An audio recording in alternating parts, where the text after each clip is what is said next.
अस्सलामुअलैकुम, welcome back to my channel zero to network. आज की वीडियो में हम सीखेंगे कि फेल ओवर क्या होता है और उसकी लैब किस तरह बनती है, फेल ओवर की कॉन्फ़िगरेशन किस तरह की जाती है, उसका काम क्या होता है। ठीक है, तो चलें शुरू करते हैं।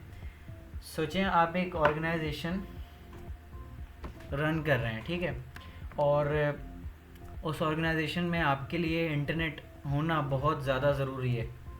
उसके बगैर आप कुछ भी नहीं है, ठीक है। इंटरनेट के लिए आपने अपनी कंपनी के अंदर इंफ्रास्ट्रक्चर लगाया अपना, ठीक है, नेटवर्क इंफ्रास्ट्रक्चर लगाया। उसके बाद आपने अपनी ऑर्गेनाइजेशन के लिए प्राइमरी और सेकेंडरी लिंक किसी भी आईएसपी प्रोवाइडर से, किसी भी आईएसपी कंपनी से, मल्टीपल कंपनी से, 2 या 3 से आपने इंटरनेट लिया, ठीक है, वो आपने अपनी ऑर्गेनाइजेशन के अंदर उतारा, ठीक है।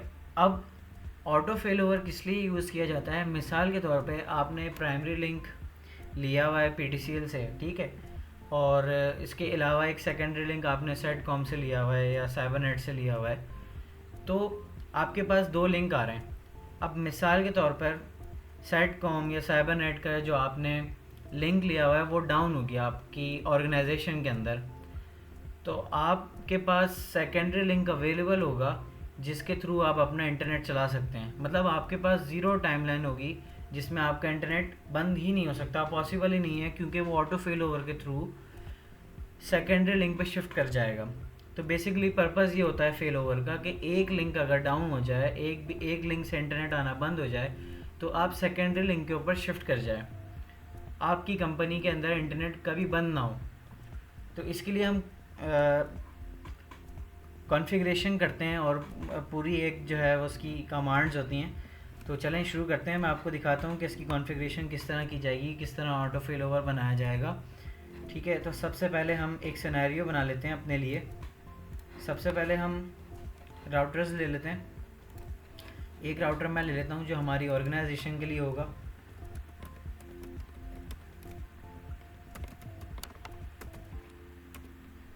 ये हमारी ऑर्गेनाइजेशन का राउटर हो गया, ठीक है।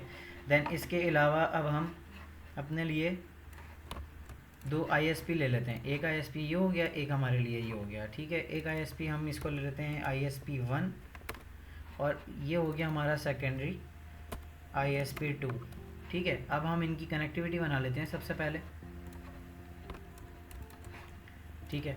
तो सबसे पहले हमने फास्ट इथरनेट 0/0 से हमारा जो ऑर्गेनाइजेशन का राउटर है उसके गीगाबाइट 0/0 से हमने कनेक्ट किया, ठीक है। ISP2 0/1 से लेके यहाँ पे हमने 0/1 सेलेक्ट कर लिया, ठीक है। तो अब हमारे पास मेन हमारा जो राउटर है ऑर्गेनाइजेशन का, उसके अंदर 2 लिंक आना शुरू हो गई, ठीक है। अभी कॉन्फ़िगरेशन नहीं की है।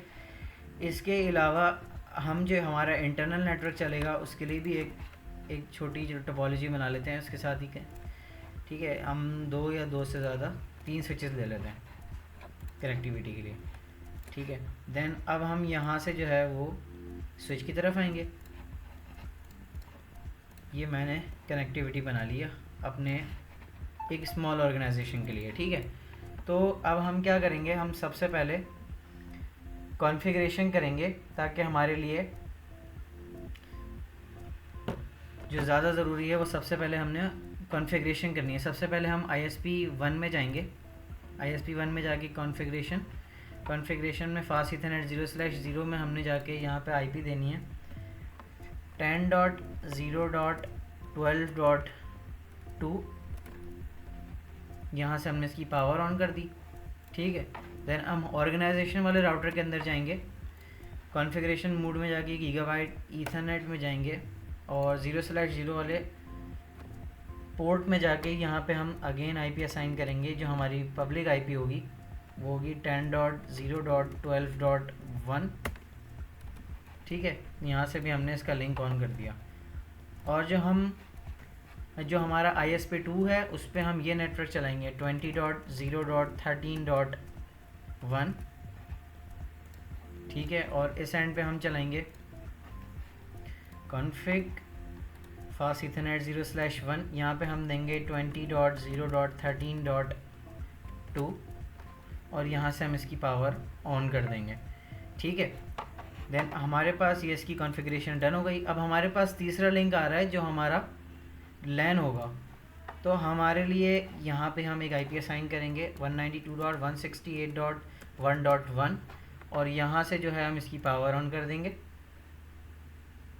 तो ये हमारे पास इसकी कॉन्फ़िगरेशन हो गई। अब जो है हमने लूप बैक एड्रेस पे हमने असाइन करना है। सबसे पहले ISP में जाएंगे, ISP1 में जाके यहाँ पे हम इंटरफेस लूप बैक 0, ठीक है। देन अब हम यहाँ पे IP असाइन करेंगे, ठीक है। IP एड्रेस 1.1.1 और इसके बाद इसका जो एड्रेस होगा सबनेट मास्क, ठीक है। और ये हमने यहाँ से एंटर किया, ये हमने लूप बैक एड्रेस दे दिया। और यहाँ से अब हम इसकी राउटिंग ऑन करेंगे, IP राउट देंगे, IP राउट 0.0.0.0 0.0.0.0 और यहाँ पे हम देंगे नल 0, ठीक है। ये हमारा राउट दे दिया हमने। अब हम क्या करेंगे, ISP2 में जाएंगे, कमांड लाइन इंटरफेस में जाके इसी तरह इंटरफेस लूप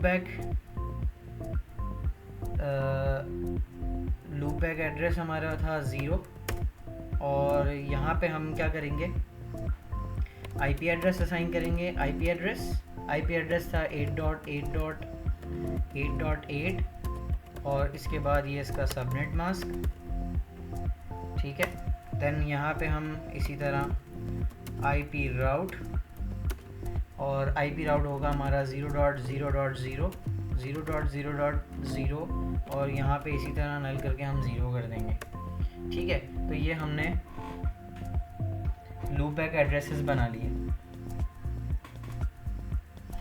देन अब हम क्या करेंगे, राउटर 1 जो हमारी ऑर्गेनाइजेशन का राउटर है, इसके अंदर जाएंगे, कमांड लाइन इंटरफेस में जाके यहाँ पे हम राउटिंग इनेबल करेंगे, IP राउट और जो हमारा राउट होगा 0.0.0.0 और इसके बाद जो हमारा एड्रेस होगा वो होगा हमारा ISP1 थी हमारी 10.0.12.2। इस एंड पे जो हमारे एंड पे लगा है वो है, सॉरी, जो ISP एंड पे लगा है वो 12.2 है। और इसके बाद जो हम यहाँ पे देंगे वो एडमिनिस्ट्रेटिव डिस्टेंस देंगे। वो डिस्टेंस इसलिए ज़रूरी है क्योंकि हमने प्राइमरी लिंक किसको बनाना है और सेकेंडरी लिंक हमने किसको बनाना है, तो ये हम इसलिए इसको एडमिनिस्ट्रेटिव डिस्टेंस देंगे। तो हमने यहाँ पे जो है इसको 2 डिस्टेंस देना है, जो हमारा ये हमारा होगा प्राइमरी, तो हमने इसको 2 डिस्टेंस दे दिया, एंटर करा, ये हमारा हो गया डन। अब हम जो है वो सेकेंडरी लिंक बनाएंगे। सेकेंडरी लिंक का हमारा एड्रेस था 20.0 और 13.2 और इसका जो हम एडमिनिस्ट्रेटिव डिस्टेंस देंगे वो होगा 10 क्योंकि ये हमारा सेकेंडरी लिंक है, ठीक है। जो जिस भी लिंक का एडमिनिस्ट्रेटिव डिस्टेंस कम होता है ना वो प्रायोरिटी बेस होता है।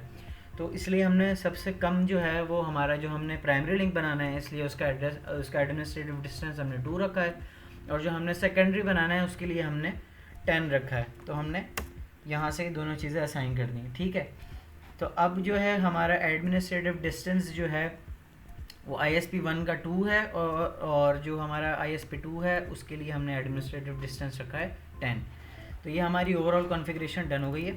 अब जो है वो हम यहाँ से ही चेक कर लेते हैं। सबसे पहले एंड करके बाहर आएंगे, यहाँ पे लिखेंगे शो IP राउट। तो हमारे पास आप लोग ये देख सकते हैं कि हमारे पास जो शो कर रहा है वो कर रहा है जिसका एडमिनिस्ट्रेटिव डिस्टेंस था 2, वो एड्रेस शो कर रहा है 10.0.12.2। ये हमारा प्राइमरी लिंक था तो ये इसका शो कर रहा है। अब मैं इस मिसाल के तौर पे आपको दिखाता हूँ कि हमने फेल ओवर काम क्या करता है, ठीक है। फेल ओवर मैं दिखाता हूँ आपको।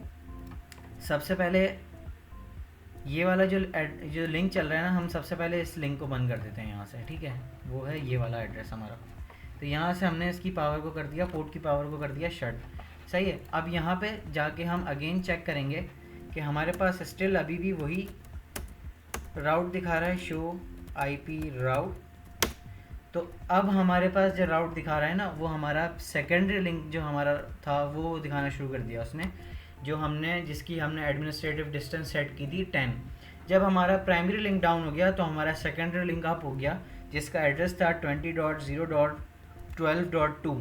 ठीक है, तो ये इस तरह काम करता है। अब जो है हम यहाँ पे आप लोग देख सकते हैं 20 का नेटवर्क चल रहा है। अब मैं अपना जो प्राइमरी लिंक है वो अप करता हूँ, यहाँ से जाके इसको ऑन करता हूँ और दोबारा हम जो है वो शो आईपी राउट करते हैं, शो आईपी राउट। तो यहाँ पे आपको 10 का नेटवर्क दिखना शुरू हो जाएगा जो हमारा प्राइमरी लिंक है। तो ये होती है ऑटो फेल ओवर, और इसकी कॉन्फ़िगरेशन किस तरह की जाती है, एडमिनिस्ट्रेटिव डिस्टेंस क्यों ज़रूरी होता है, लूप बैक एड्रेस क्यों ज़रूरी होता है, ये सारी चीज़ें आप लोगों ने देखी। और ये था हमारा आज का टॉपिक। हमने फेल ओवर देखा कि किस तरह बनता है, उसकी प्रैक्टिस की, और जब प्राइमरी लिंक डाउन हो जाए तो सेकेंडरी लिंक पे कैसे शिफ्ट होता है। तो ये सारी चीज़ें आप लोगों ने सीखी आज की वीडियो में। इजाज़त दें, थैंक यू सो मच, अल्लाह हाफ़िज़।